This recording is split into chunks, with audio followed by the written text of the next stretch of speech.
الرحيم والصلاة والسلام على أشرف المرسلين. السادة أعضاء لجنة المناقشة، السادة الحضور، المترشح سي خلفاوي فتحي، السلام عليكم.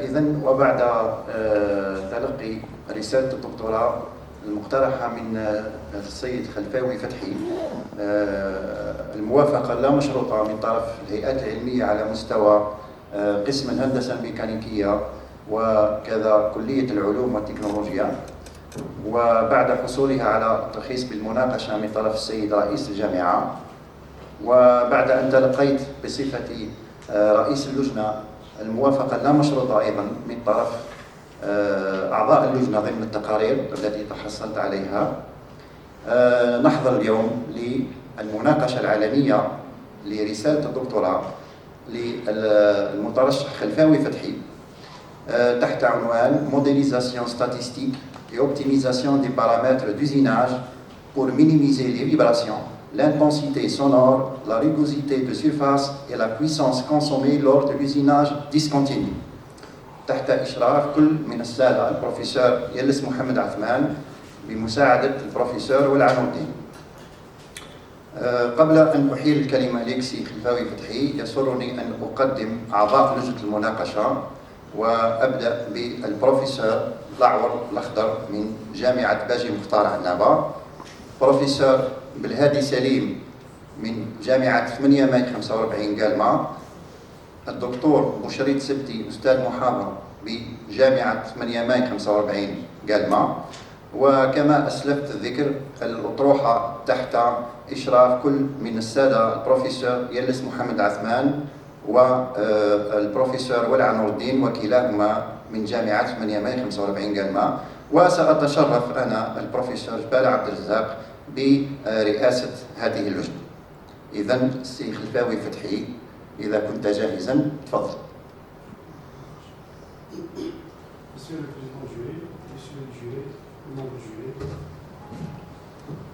Monsieur le Président du jury, Messieurs les membres du jury, mes chers encadreurs, honorables assistants, salam alaikum wa rahmatullahi wa barakatuh.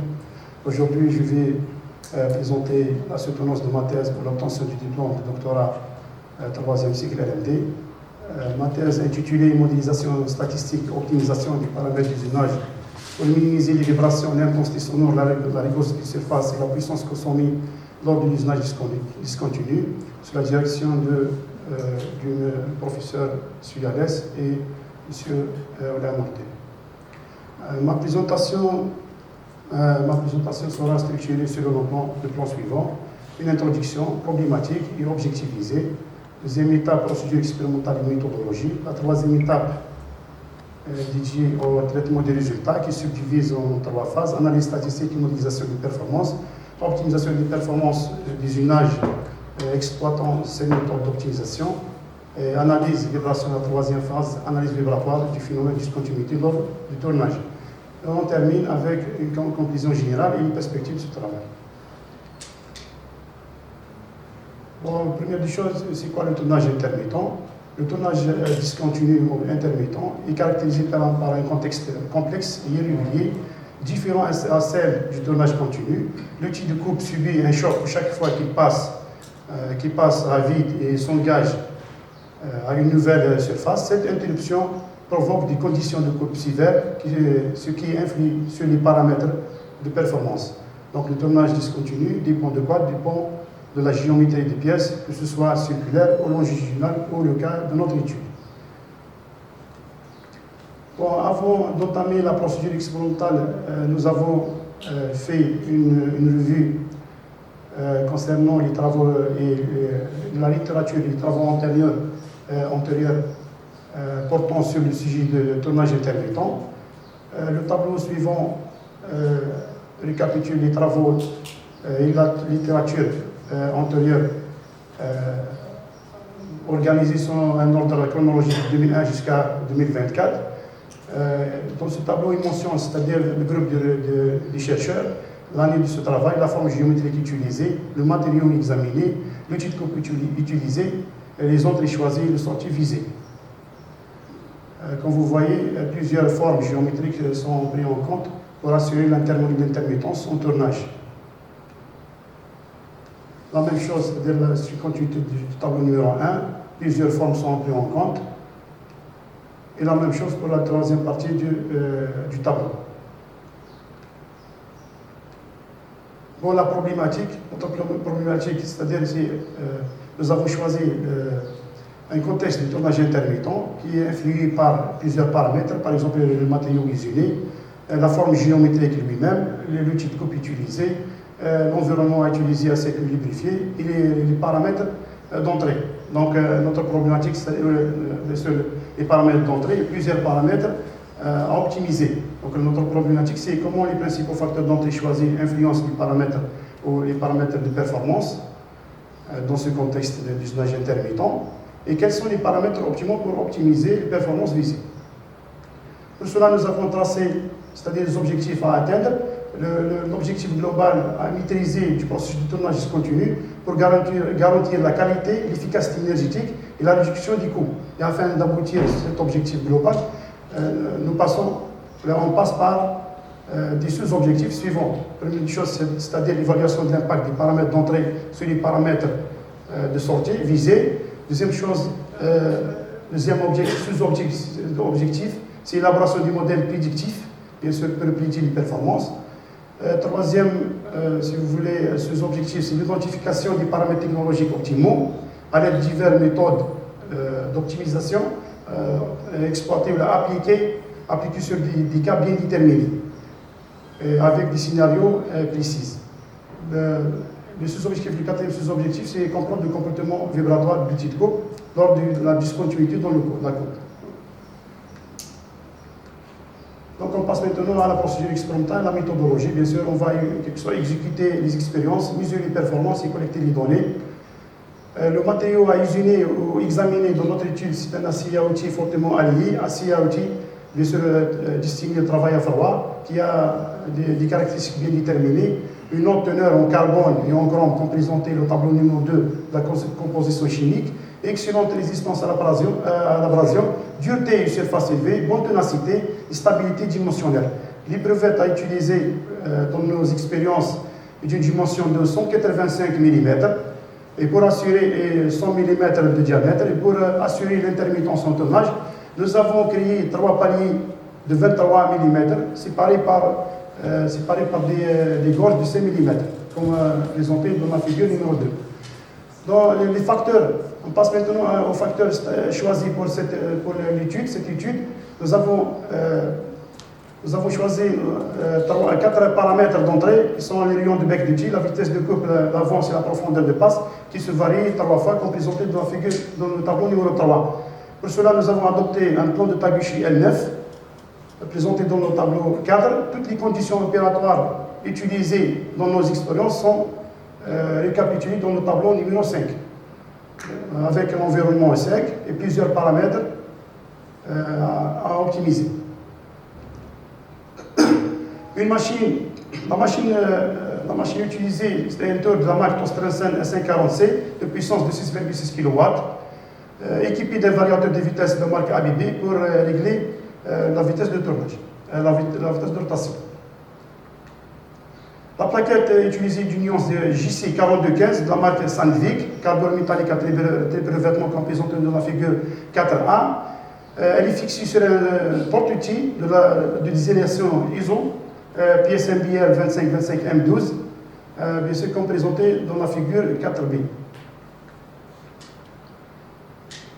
Les performances visées sont mesurées à l'aide des instruments de mesure adéquats ou pertinents. La réglage de surface a été mesurée via un rigosimètre portable de la marque Multitoyo SJ210. La puissance consommée, la puissance du moteur, a été mesurée via un analyseur de puissance triphasé de la marque Electron. Les efforts de coupe a été mesuré par un dynamomètre piézométrique Kistler type 9257B et la température a été mesurée via une caméra thermographée infrarouge de la marque Arakan. Le giron de Peu a été mesuré via un microscope de la marque Visual Cage de 250. Les vibrations par le pulse 16.1 équipé d'un accéléromateur triaxial de la marque Beka. Et l'intensité sonore a été mesurée via un sonomètre de la marque Beka de 1236 qui est fixé sur un support mobile de distanciation de 100 mm de la zone de coupe.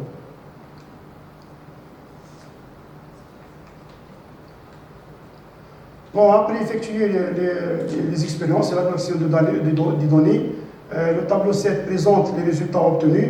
Une lecture rapide de ces résultats donnés révèle que la rugosité de surface varie de 0,825 à 1,201. Le VB varie entre 0,064 à 0,74. La température varie de 198 à 235. Le PM de 2900 à 4900. Le PC varie de 168,92 à 1282,40. La productivité varie de 96 à 768. Les efforts de coupe aussi varient entre 42,23 et 240,45. L'accélération tangentielle varie entre 18,45 et 28,50. Et l'intensité sonore varie de 107,03 à 111,37. Pour bien éclairer la démarche scientifique, notre démarche scientifique, un organigramme a été effectué, présenté dans la figure numéro 7.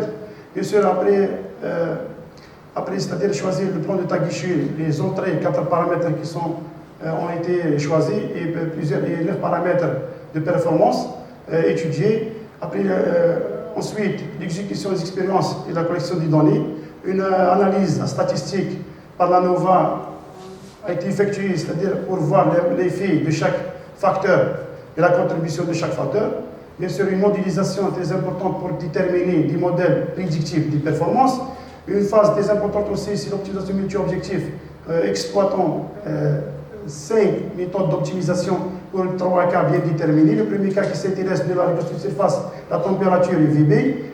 Le deuxième cas qui s'intéresse de la RA, PM, PC, FZ, MRR. Et le quatrième cas qui s'englobe 8 paramètres à optimiser. Bien sûr, cette optimisation nous a permis de déterminer le régime optimal de chaque méthode et la comparaison des résultats obtenus est d'un intérêt crucial pour sélectionner les paramètres d'entrée, le régime optimal qui est adéquat à des cas industriels précis.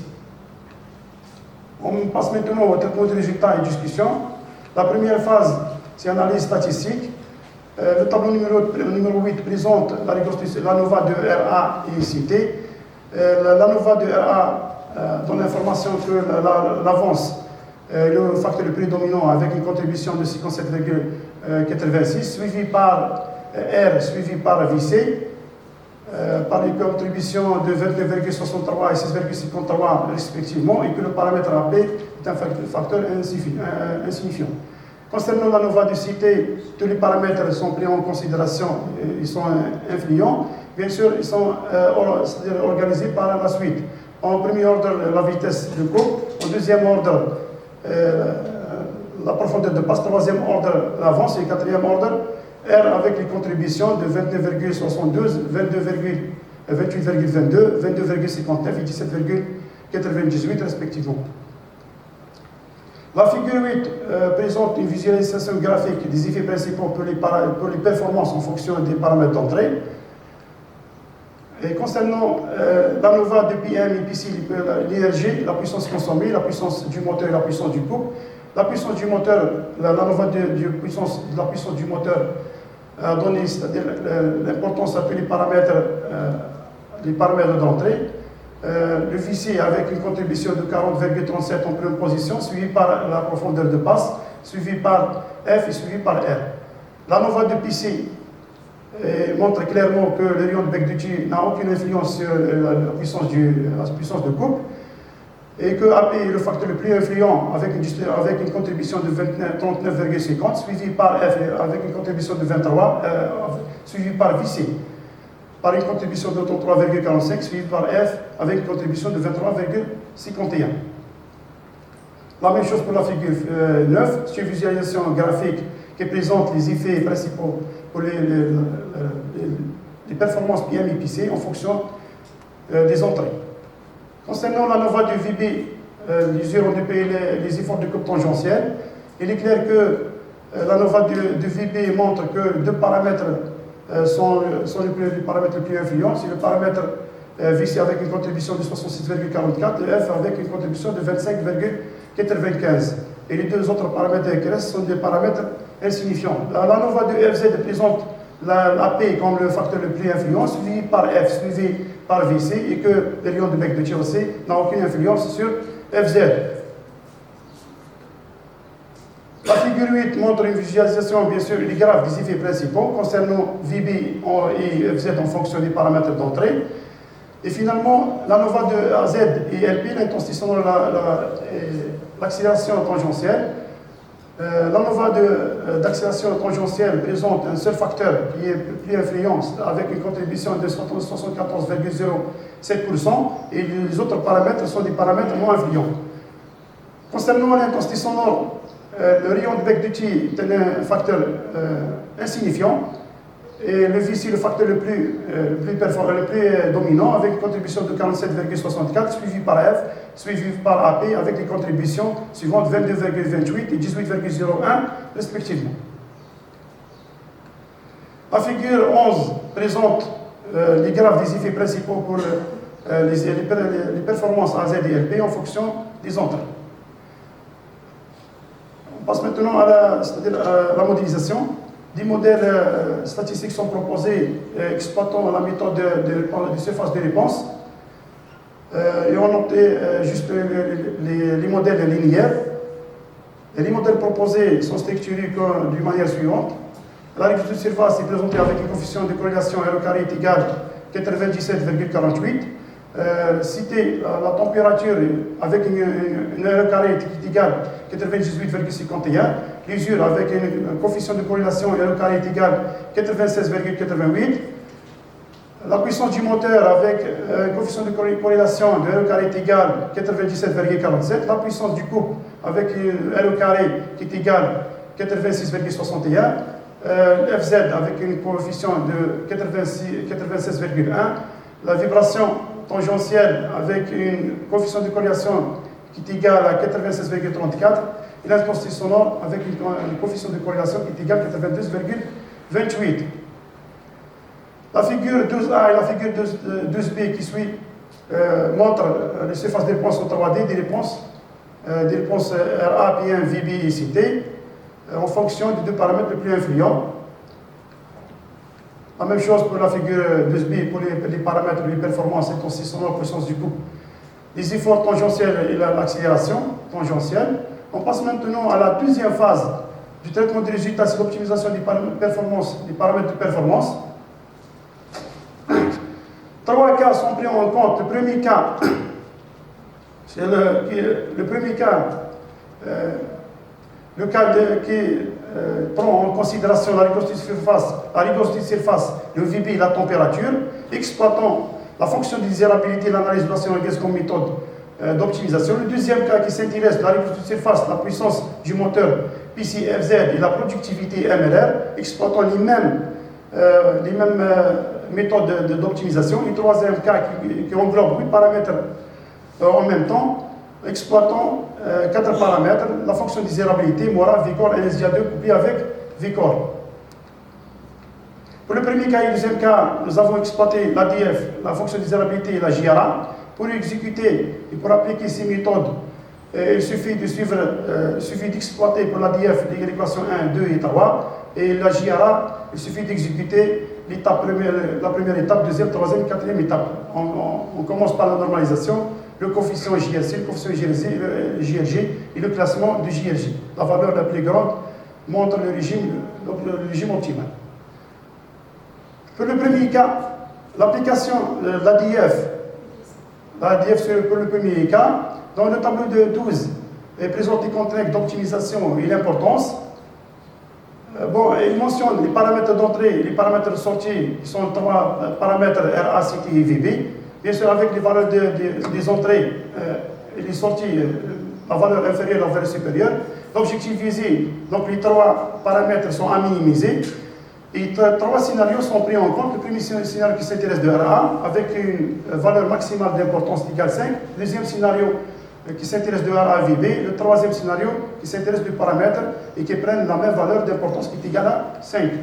Les solutions proposées par la DIEP pour les 3 solutions sont présentées dans le tableau 13. Nous avons vu que la DIEP présente le même régime optimal avec des érabilités différentes, de 0,976, 0,967 et 0,945. La figure 12 montre les graphes de barre de désirabilité pour les 3 scénarios. L'application de la GRA pour le premier cas est présentée, tous les calculs, c'est-à-dire effectués, sont présentés dans le tableau 14. On commence par la normalisation, les déviations séquentielles, les coefficients JRC et le JRG. Bon, la classification du JRG montre que l'IC numéro 1 a une valeur, c'est-à-dire de JRG la plus grande, ce qui signifie que le régime de l'IC numéro 1 est le régime optimal. Le tableau 13, le tableau 15 présente la solution optimale, donc ROKR, rayon de bec égale 0,4, 240 pour le VC, 0,0F et 0,3 pour AP. Donc la comparaison des résultats donnés par les deux méthodes sont présentés dans le tableau numéro 16. Il est clair que la DIF favorise la rigueur de surface et la GRA favorise la température de coupe. Bien sûr, il présente le même régime de coupe, sauf le rayon de bec du T qui apparaît, qu'il y a eu une certaine minimisation de 48,78%, qui reflète bien sûr sur les performances avec une augmentation de la rigueur de surface de 5% et une diminution de 2% concernant la température, c'est-à-dire qui maintient les VB avec la même valeur que les 2 facteurs.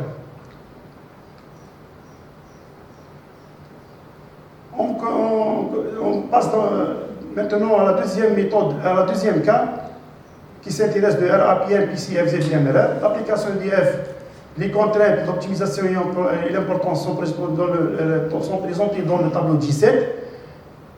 Bien sûr, 4 scénarios sont pris en compte. Le premier scénario qui s'intéresse de la rigueur de surface, le deuxième s'intéresse de la rigueur de surface, de la puissance, de la productivité. Le troisième cas qui s'intéresse de tous les paramètres, à optimiser et qui prennent la même valeur maximale d'importance. Et le quatrième scénario qui s'intéresse de la qualité de surface et de la productivité.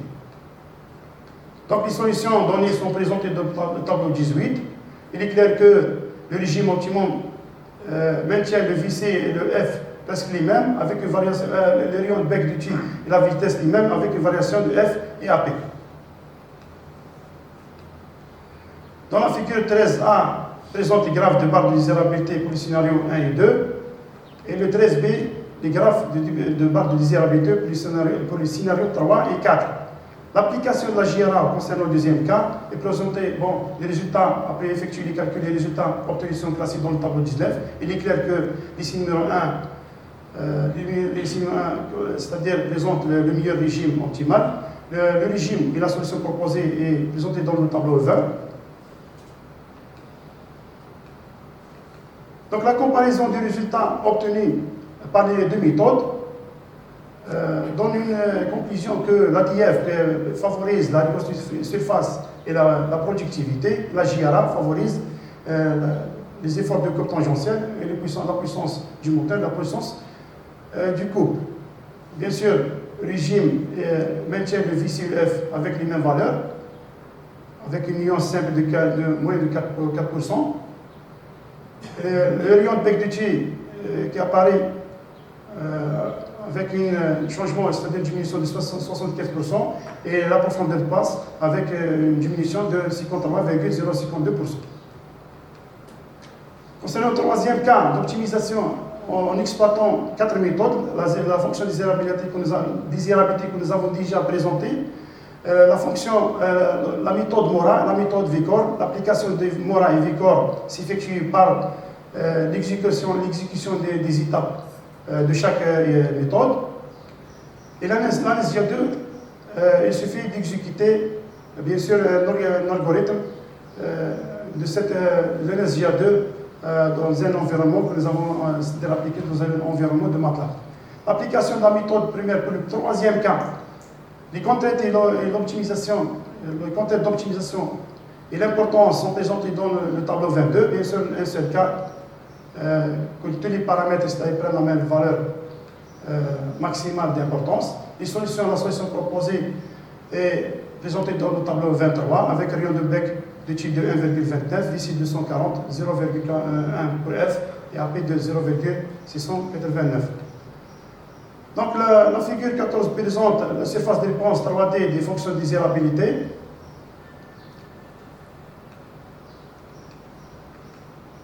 L'application de Mora, l'exécution, c'est-à-dire des étapes et les calculs sont effectués et présentés dans le tableau 24. Le classement de PA présente l'ICI numéro 9 comme ici favorable et le régime de l'ICI numéro 9 et le régime optimal qui est présenté dans le tableau 25. L'application de la méthode VICOR, après effectuer les calculs, les résultats obtenus sont classés dans le tableau 26. Il est clair que l'ICI numéro 2 a la petite valeur de l'indice de VICOR, qui c'est ce que présente, c'est-à-dire que le régime de cette ICI est le régime optimal qui est présenté dans le tableau numéro 27 avec un rayon de bec de 0,4, 280 pour les V6, 0,12 PF et 0,6 pour la profondeur de passe. L'application de l'NSGA2 avec VICOR. Première chose, on va appliquer l'NSGA2. Les solutions proposées sont 6 solutions proposées qui sont montrées dans le tableau 28, bien sûr. C'est-à-dire les solutions totales, les solutions sont dans le manuscrit. Et c'est-à-dire permettre c'est-à-dire choisir le régime optimal, on va exploiter la méthode VICOR sur les solutions proposées par la NSGA2. Et là, les résultats donnés, après effectuer les calculs, que la solution 43 qui a c'est-à-dire le facteur QI le plus faible, ce qui implique que le régime de la solution 43 est le régime optimal qui est présenté dans le tableau 30. La comparaison des résultats proposés par l'étude de performance avec exploitant les 4 méthodes nous a permis de démontrer que l'ADF favorise ces paramètres, APM, VB, CT, FZ et IRP. Mora favorise la minimisation des vibrations et l'NSGA2 couplé avec VICOR favorise la maximisation de la productivité et la méthode VICOR nous a donné des résultats modérés.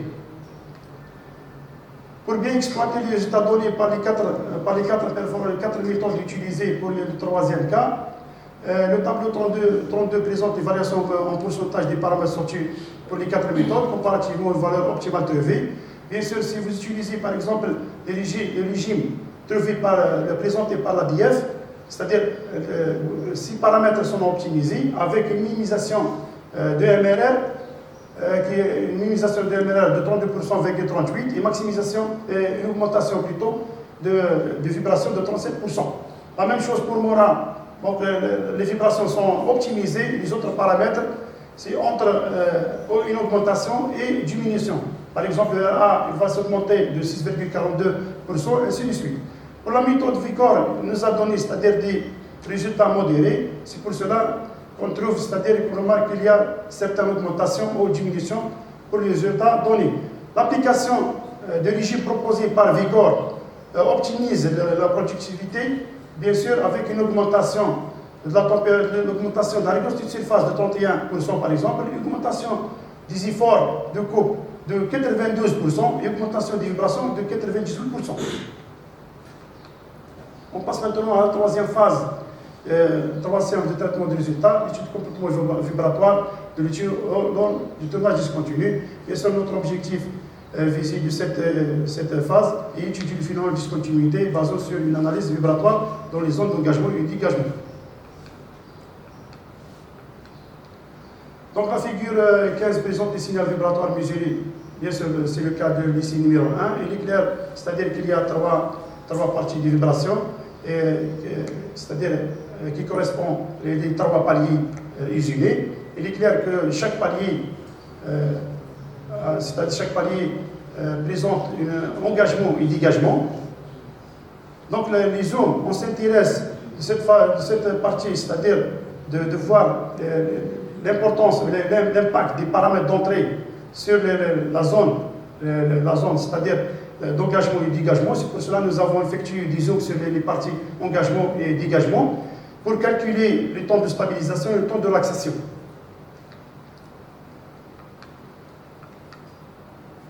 Bon, après l'analyse, c'est-à-dire approfondie des résultats donnés en engagement et dégagement, c'est-à-dire des essais que nous avons effectués, et calculer le temps de relaxation qui sont privés expérimentalement, nous avons détecté qu'il y a un rapport très important qui est le rapport R, qui est égal à la profondeur de passe sur le rayon de bec de G, c'est-à-dire un facteur très important à suivre pour comprendre le comportement de vibration de G.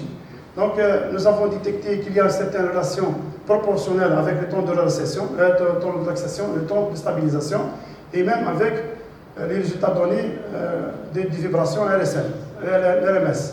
75%, c'est-à-dire 20,53 mètres par seconde, 150%, c'est-à-dire le rapport entre AP et R, 24,18%, et 225% avec 28,50 de vibration RMS. Et la même chose pour les autres ici. Donc nous avons aussi calculé des caractéristiques dynamiques de G. La figure 17 présente zone dans les zones de dégagement. Pour calculer le déclenchement logarithmique, nous avons exploité l'équation numéro 1, les coefficients d'amortissement l'équation 2 et la fréquence l'équation 2. Les résultats obtenus, on peut effectuer les calculs, sont présentés dans le tableau suivant, le tableau 34. Il nous a montré qu'il y a deux fréquences propres pour lutter, une fréquence environ de 5000 et une fréquence d'environ de 4000. Nous avons détecté aussi après une analyse approfondie qu'il y a un certain problème de bleutage, un phénomène de bleutage au niveau du palier numéro 2 de l'IC6, avec une périodicité environ de 0,33, correspondant à une rotation de broche de 1820, une fréquence de 30,3 Hz.